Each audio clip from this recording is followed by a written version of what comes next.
sini saya sebagai moderator dari kelompok 6.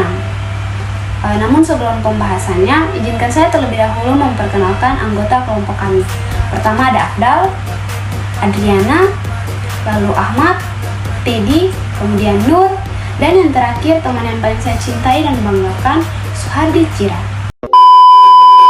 Di sini materi kami adalah implementasi Smart City IoT Platform untuk manajemen lalu lintas. Untuk itu, langsung saja ke pembahasannya. Assalamualaikum warahmatullahi wabarakatuh.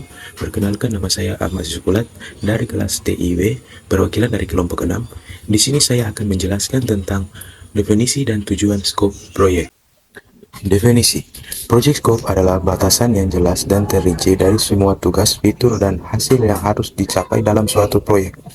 Ini mencakup semua elemen yang diperlukan untuk menentukan apa yang akan dilakukan dalam proyek tersebut dan apa yang tidak akan dilakukan.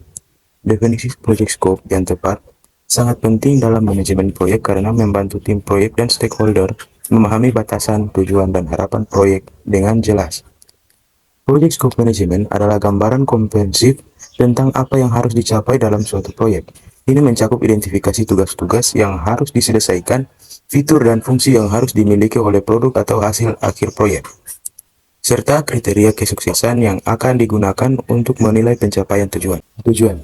Skop proyek memiliki beberapa tujuan utama yang sangat penting dalam manajemen proyek. Berikut adalah penjelasan rinci mengenai tujuan tersebut. Yang pertama, mendefinisikan batasan proyek. Tujuan dari mendefinisikan batasan proyek adalah untuk menetapkan batasan yang jelas untuk proyek agar semua pihak memahami ruang lingkup pekerja yang harus diselesaikan. Yang kedua, mengidentifikasi deliverables proyek. Tujuan dari mengidentifikasi deliverables proyek untuk menentukan hasil akhir spesifik yang harus dicapai dan diserahkan pada akhir proyek. Yang ketiga, menetapkan kriteria sukses. Tujuan dari menetapkan kriteria sukses adalah untuk mengidentifikasi standar atau kriteria yang akan digunakan untuk menilai apakah proyek ini berhasil atau tidak. Yang keempat, mengelola harapan stakeholder.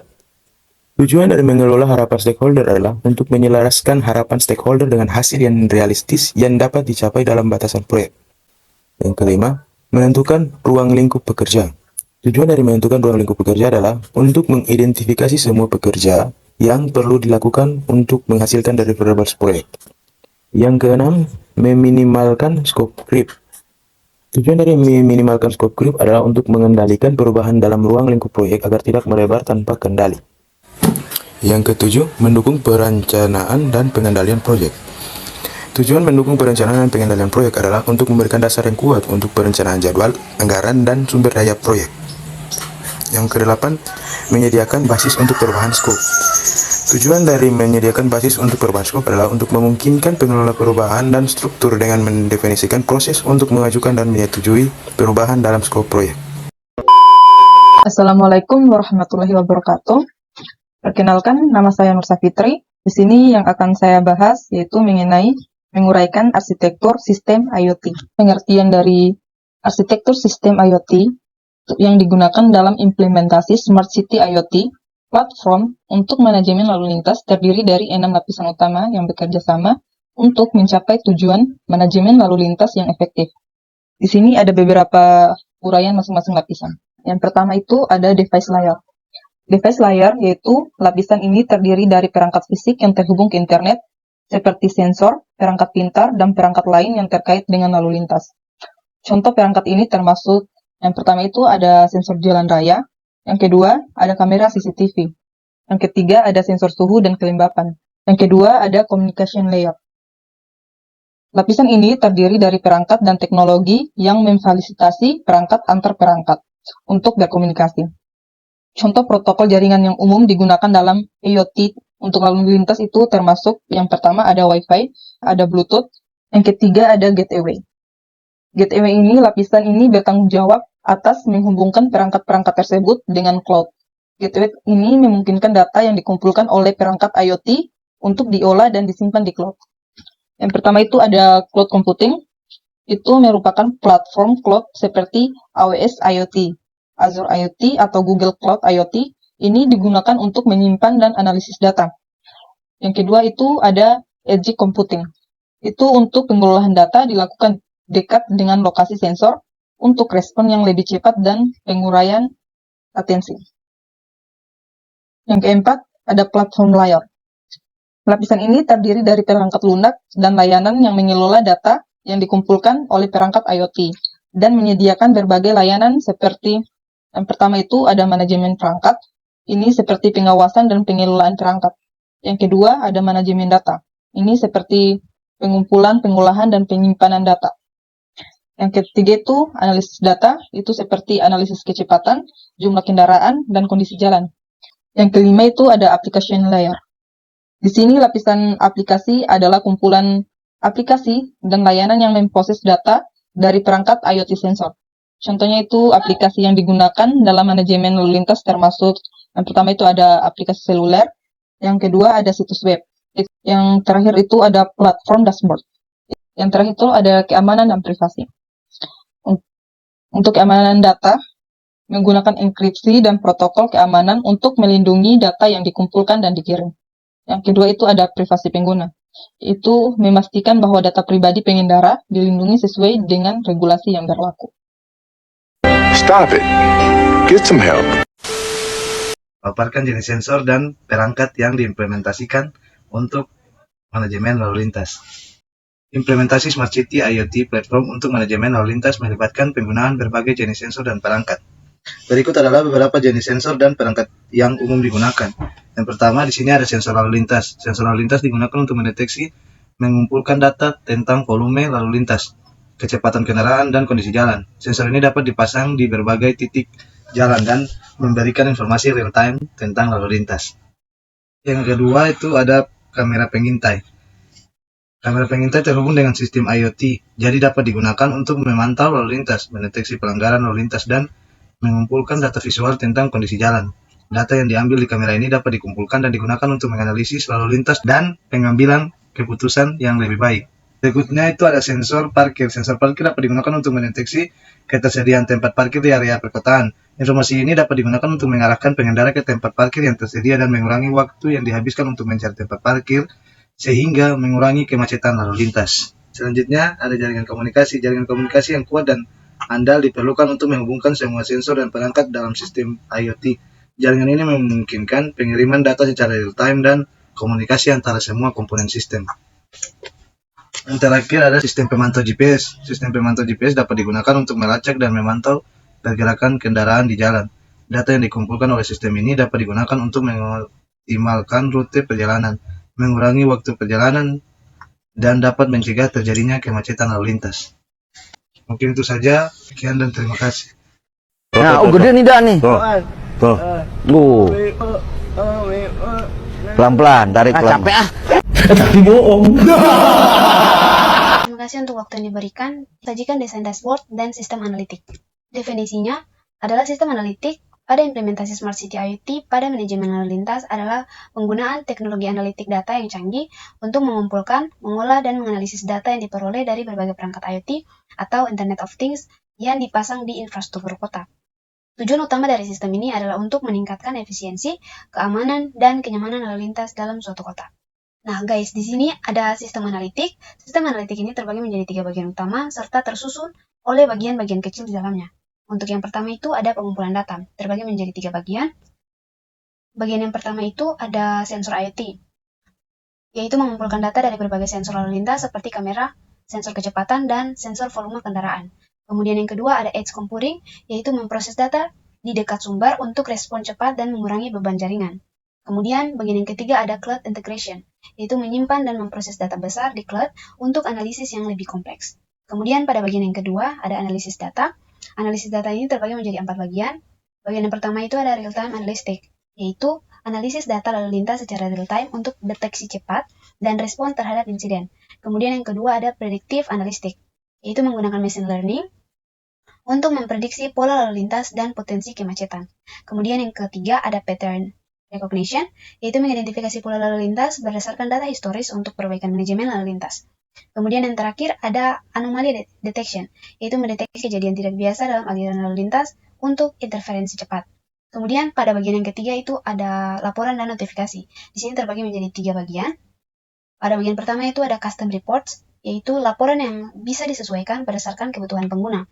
seperti laporan harian, mingguan, atau bahkan bulanan. Yang kedua ada Automate Alerts, yaitu notifikasi otomatis kepada petugas lalu lintas dan pengguna jalan tentang kondisi lalu lintas yang tidak biasa. Kemudian yang terakhir ada Dashboard Summary, yaitu ringkasan data utama yang ditampilkan secara berkala untuk pemantauan cepat. Untuk bagian kelima, jelaskan integrasi dengan sistem kota yang ada. Introduction, integrasi platform IoT Smart City untuk manajemen lalu lintas dengan sistem kota yang ada merupakan langkah penting dalam mengoptimalkan operasi lalu lintas, mengurangi kemacetan, dan meningkatkan keselamatan. Di sini ada beberapa penjelasan yang kami paparkan hanya 3, yaitu yang pertama penilaian infrastruktur yang ada, terbagi menjadi 2, yaitu yang pertama ada inventarisasi infrastruktur, yakni identifikasi semua infrastruktur lalu lintas yang ada seperti lampu lalu lintas, kamera CCTV, sensor jalan, papan informasi elektronik, dan pusat kontrol lalu lintas. Kemudian yang kedua ada evaluasi kinerja, yakni analisis kondisi dan kinerja dari infrastruktur yang ada untuk menentukan komponen mana yang masih dapat digunakan dan mana yang perlu diperbarui atau diganti. Kemudian yang kedua ada pemilihan dan pemasangan sensor IoT, terbagi menjadi 3. Yang pertama itu ada sensor lalu lintas. Pasang sensor lalu lintas untuk mendeteksi volume kendaraan, kecepatan, dan pola lalu lintas. Kemudian yang kedua, kamera pengawas. Integrasi kamera CCTV yang ada dengan yang baru untuk meningkatkan cakupan dan pemantauan. Yang ketiga, sensor lingkungan. Pasang sensor untuk memantau kualitas udara, tingkat kebisingan, dan kondisi cuaca yang dapat mempengaruhi lalu lintas. Kemudian yang terakhir ada penggunaan platform IoT terpadu. Terbagi menjadi 2. Yang pertama ada platform manajemen terpusat. Gunakan platform IoT yang dapat mengumpulkan, mengolah, menganalisis, Gunakan platform IoT yang dapat mengumpulkan, mengolah, dan menganalisis data dari berbagai sensor dan perangkat yang ada di seluruh kota. Kemudian yang terakhir ada integrasi data, yaitu pastikan data dari berbagai sensor dan sistem yang ada terintegrasi ke dalam satu platform untuk analisis dan pengambilan keputusan yang lebih baik. Mungkin itu saja yang dapat saya sampaikan. Kepada pemateri berikutnya, waktu dan tempat saya persilakan. Hanya Allah yang tahu bagaimana perasaan aku sakit. Sakitnya perasaan aku ni. Siapa yang tahu? Siapa tahu? Terima kasih atas kesempatan yang diberikan. Di saat ini saya akan melanjutkan presentasi kelompok kami. Manajemen data dan keamanan. Manajemen data adalah salah satu aspek penting dalam implementasi Smart City IoT Platform untuk manajemen lalu lintas di kota. Smart City IoT Platform ini mengumpulkan dan memproses jumlah data yang besar dari sensor dan kamera yang terpasang di seluruh kota.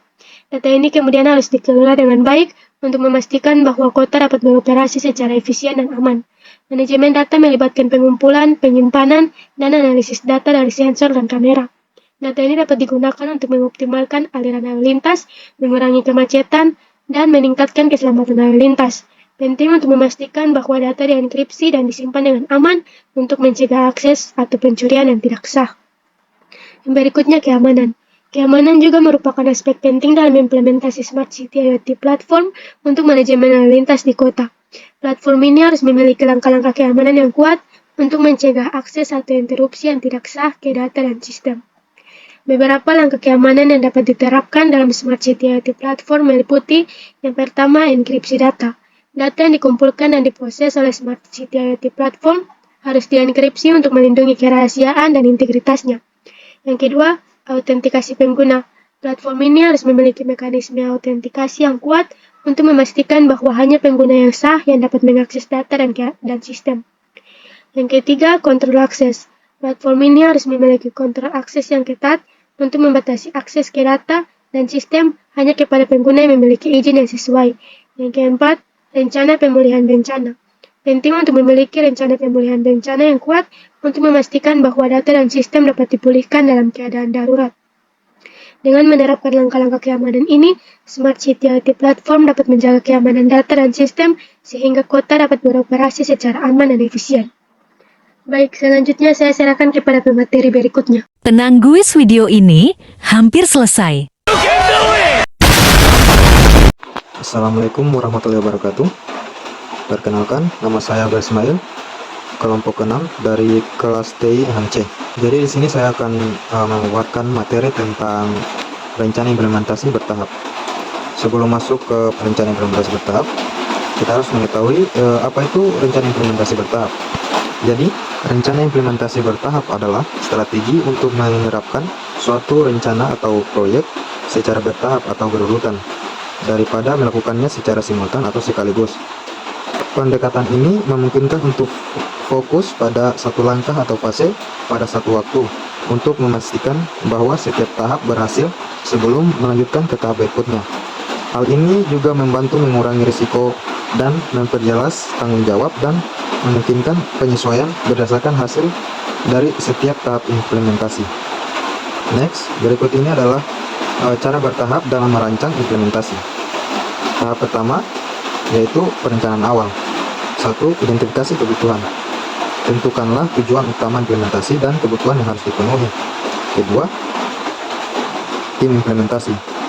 Jadi bentuk tim yang terdiri dari pemangku kepentingan kunci dan ahli teknis. Ketiga, penjadwalan. Tentukan penjadwalan implementasi yang realistis berdasarkan prioritas dan ketersediaan sumber daya. Tahap kedua yaitu desain sistem. 1. Analisis persyaratan perinci kebutuhan fungsional dan non-fungsional sistem yang akan diimplementasikan. 2. Perencanaan arsitektur. Buat desain teknis yang mencakup infrastruktur, platform, dan integrasi yang diperlukan. 3. Prototype. Buatlah prototype sistem untuk mendapatkan umpan balik dari validasi dari pengguna akhir. Yang ketiga yaitu tahap pengembangan. Pertama, pengkodean. Implementasikan desain sistem dalam bentuk kode yang sesuai dengan standar yang ditetapkan. Kedua, pengujian. Lakukan pengujian menyeluruh termasuk pengujian fungsional, integrasi, dan kinerja. Ketiga, penyesuaian koreksi bug dan penyesuaian berdasarkan umpan balik dari pengujian. Untuk tahap keempat, implementasi. 1. Pemeliharaan sistem. Persiapkan lingkungan produksi dan lakukan migrasi data jika diperlukan. Kedua, pelatihan pengguna. Berikanlah pelatihan kepada pengguna akhir tentang bagaimana penggunaan sistem baru. Ketiga, pemantauan awal monitor sistem secara aktif setelah implementasi untuk memastikan kinerja yang optimal. Tahap kelima, yaitu evaluasi dan pemeliharaan. 1. Evaluasi kinerja. Tinjau kinerja sistem setelah implementasi untuk mengidentifikasi area perbaikan. Kedua, pemeliharaan rutin. Jadi, jadwalkan pemeliharaan rutin dan perbaikan bug sesuai dengan kebutuhan. Ketiga, pengembangan lanjutan. Perbarui sistem secara berkala untuk mengakomodasi perubahan kebutuhan dan teknologi. Selanjutnya, yaitu tahap ke-6, dokumentasi. Jadi, dokumentasi sistem dengan cara buat dokumentasi lengkap, termasuk paduan pengguna, paduan pemeliharaan, dan dokumentasi teknis. Kedua, pelapor harus sampaikan laporan lengkap kepada manajemen dan pemangku kepentingan terkait hasil dari implementasi. Jadi mungkin itu saja yang bisa dipaparkan. Sekian dan terima kasih. Why are you running? Why are you running? Jelaskan metrik keberhasilan dan ROI untuk kota. Yang pertama, penurunan kemacetan. Mengukur penurunan kemacetan dan waktu perjalanan di jalan-jalan dan jalan tol utama. Yang kedua, peningkatan efisiensi lalu lintas. Mengukur peningkatan efisiensi lalu lintas dan pengurangan waktu tunggu di persimpangan dan jalan tol. Yang ketiga, peningkatan kepuasan pengguna. Mengukur peningkatan kepuasan pengguna melalui survei atau umpan balik langsung. Yang keempat, penurunan emisi. Mengukur penurunan emisi karbon dan polutan lainnya dari lalu lintas. Yang kelima, peningkatan penggunaan transportasi umum. Mengukur peningkatan penggunaan transportasi umum dan pengurangan jumlah mobil di jalan. Yang keenam, peningkatan penggunaan ruang lalu lintas. Mengukur peningkatan penggunaan ruang lalu lintas dan pengurangan jumlah kemacetan di pusat kota. Yang ketujuh, peningkatan penggunaan energi. Mengukur peningkatan penggunaan energi dari lampu dan sistem lainnya yang terintegrasi dengan platform IoT Smart City. Analisis risiko dan strategi mitigasi. Di sini ada risiko yang akan saya jelaskan. Yang pertama itu ada risiko teknis. Risiko teknis ini terbagi menjadi dua. Yang pertama ada kegagalan perangkat. Yang kedua ada interoperabilitas sistem. Untuk kegagalan perangkat yaitu memiliki risiko kegagalan perangkat keras atau perangkat lunak dapat mengganggu operasi sistem manajemen lalu lintas. Untuk strategi mitigasinya, yang pertama melakukan pengujian menyeluruh sebelum implementasi. Yang kedua, menerapkan rencana pemeliharaan rutin. Untuk interoperabilitas sistem, itu memiliki sistem IoT dari berbagai vendor mungkin tidak kompatibel. Untuk strategi mitigasinya, yang pertama, menggunakan standar terbuka dan protokol yang diakui. Yang kedua, melakukan pengujian interoperabilitas sebelum implementasi. Yang kedua, ada risiko keamanan. Di sini terbagi menjadi dua juga, yaitu serangan cyber dan privasi data. Untuk serangan cyber, itu memiliki risiko sistem manajemen lalu lintas dapat menjadi target serangan cyber yang mengakibatkan gangguan atau pencurian data.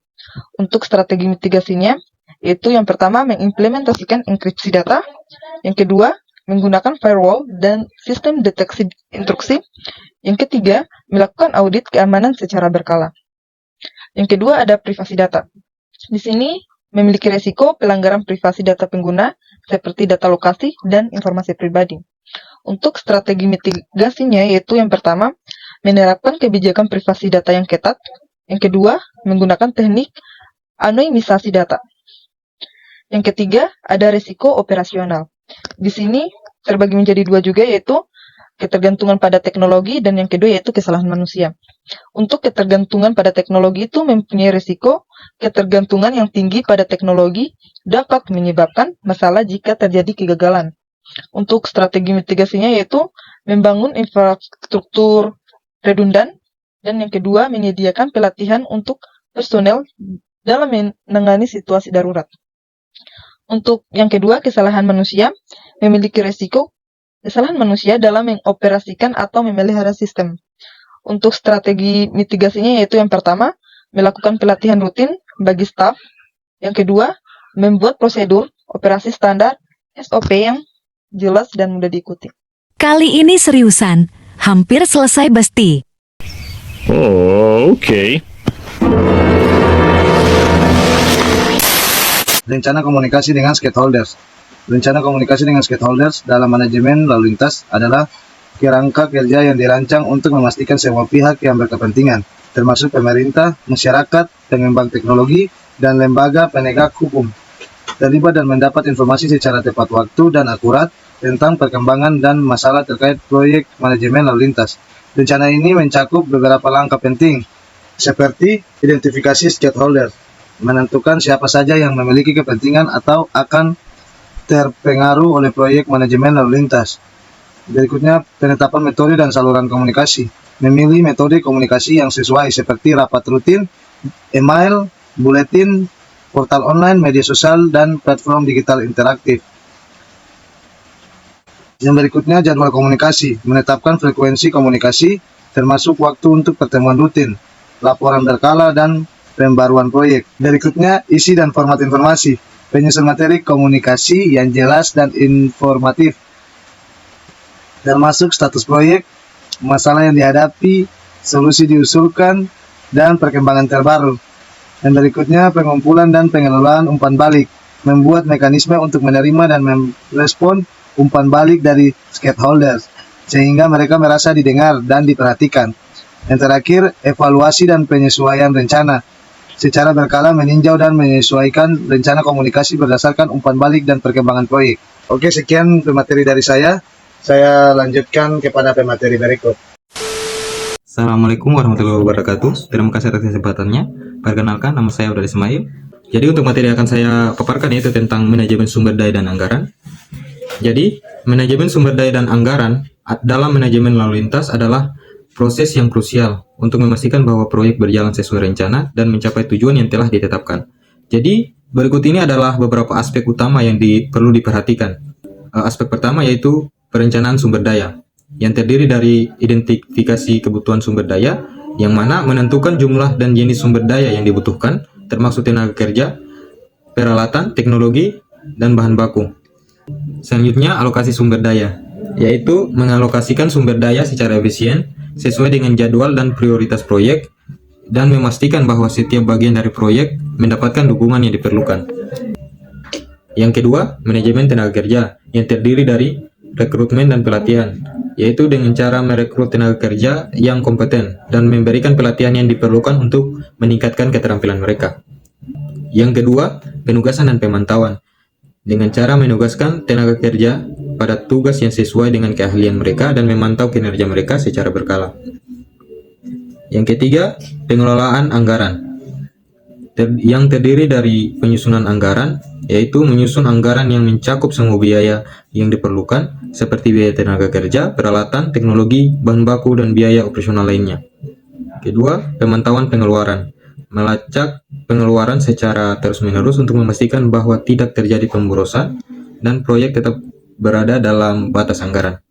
Ketiga, penyesuaian anggaran. Melakukan penyesuaian anggaran jika diperlukan berdasarkan perubahan kondisi proyek atau penemuan masalah yang tidak terduga. Mungkin itu saja materi yang bisa saya paparkan. Terima kasih.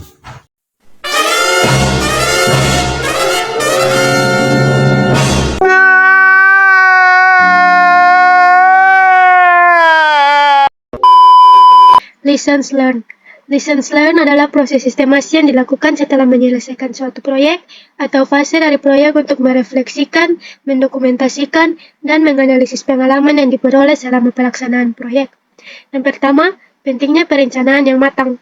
Penggunaan metode analisis risiko yang terstruktur membantu dalam mempersiapkan tindakan pencegahan yang lebih efektif. Yang kedua, efektivitas komunikasi.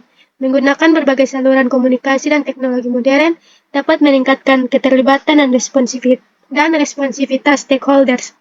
Yang ketiga, manajemen sumber daya yang efisien. Investasi dalam pelatihan tenaga kerja meningkatkan kompetensi dan produktivitas tim proyek. Yang keempat, penggunaan teknologi canggih. Data analik memberikan wawasan berharga untuk pengambilan keputusan yang lebih baik dan cepat. Yang kelima, fleksibilitas dan adaptabilitas. Penyesuaian rencana dan anggaran harus disesuaikan dengan cepat dan tepat berdasarkan situasi yang berkembang. Selanjutnya, rekomendasi untuk proyek serupa di masa depan. Yang pertama, tingkatkan perencanaan dan penilaian risiko. Lakukan analisis risiko yang lebih mendalam dan kembangkan secara mitigasi yang lebih komprehensif. Yang kedua, optimalkan komunikasi stakeholders. Gunakan platform digital untuk memfasilitasi kolaborasi dan komunikasi yang lebih efisien. Yang ketiga, manajemen sumber daya dan anggaran yang lebih ketat. Alokasikan sumber daya dengan lebih fleksibel berdasarkan kebutuhan dan prioritas yang dinamis. Selanjutnya saya serahkan kepada moderator. Di sini kami akan menjawab beberapa pertanyaan yang sudah diberikan oleh teman-teman kelompok lain. Pertanyaan dari Mudi, kelompok 5. Dalam konteks kota pintar Smart City, bagaimana IoT dapat meningkatkan keamanan lalu lintas jalan raya? Jawaban. Pertanyaan dari NIRSIN kelompok 3, apa dampak sosial dan ekonomi dari penerapan IoT platform untuk manajemen lalu lintas di Smart City dan bagaimana dampak tersebut dapat diukur secara kuantitatif? Jawaban. Pertanyaan dari ISIL kelompok 9, bagaimana implementasi Smart City IoT platform untuk manajemen lalu lintas dapat menjaga privasi pengguna jalan? Jelaskanlah. Jawaban. Cukup sekian presentasi dari kami. Jika ada kekurangan itu teman-teman saya, dan jika ada kelebihan sudah pasti saya. Saya akhiri. Wassalamualaikum warahmatullahi wabarakatuh dan shalom. Bye-bye.